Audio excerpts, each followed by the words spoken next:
እውነት ይሄ ዘፈን ይሄ የቴዲ አዲሱ ዘፈን ለሩታ የተዘፈነ ያክል ነው የተሰማኝ ማለት ነው።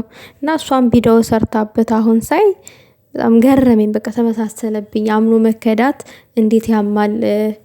እናውቃለን ሩታ ከምንም በላይ ከማንንም በላይ አፍቃሪ ናት። ብዙ ዋጋ ከፍላለች፣ ብዙ ተሰድባለች፣ ብዙ ተብላለች ለዚህ ማለት ነው። እና በጣም ነው የተሰማኝ። አሁን ቲክታክ ላይ ዞር ዞር ስል አሁን ቅርብ ሰዓት ነው የፖስተተችው በዚህ ዘፈን። በቃ አንጀት የተላወሰ። አንዳንድ ጊዜ እኮ ሴት መሆን ፈተናው ብዙ ነው ውዶች። የምር የሆነ ይሆነኛል ያላችሁት ነገር ሳይሆን ሲቀር ደግሞ ያማል ከሚባለው በላይ ማለት ነው። እና ሩታ ደግሞ ከሚባለው በላይ ጠንካራ ሴት ነሽ።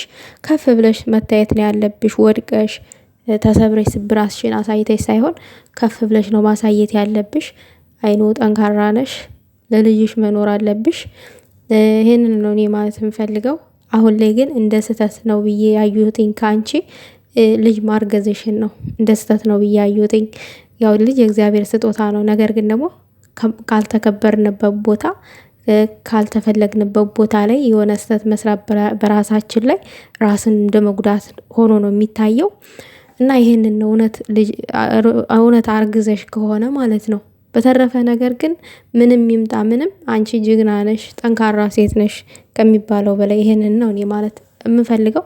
ልጅ አትውለጂ ወይንም የሆነ ለምን አረገሽ እያልኩ እየተቃወምኩኝ አይደለም። ነገር ግን ደግሞ አንድ ሰው ሳያከብረን በሞራላችን ላይ እየተረማመደብን እኛን ለመጣል እየተሯሯጠ ሴት አምጥቶ በሌላ ሴት የኛን ክብር ዝቅ እያደረገልን ስንት ዋጋ የከፈልንለት ሰው የሆነ ነገር ሲያደርግብን ከዛ ሰው ካልተፈለገ ሰው ሌላ ዳግም ስህተት መስራት ጥሩ አይደለም።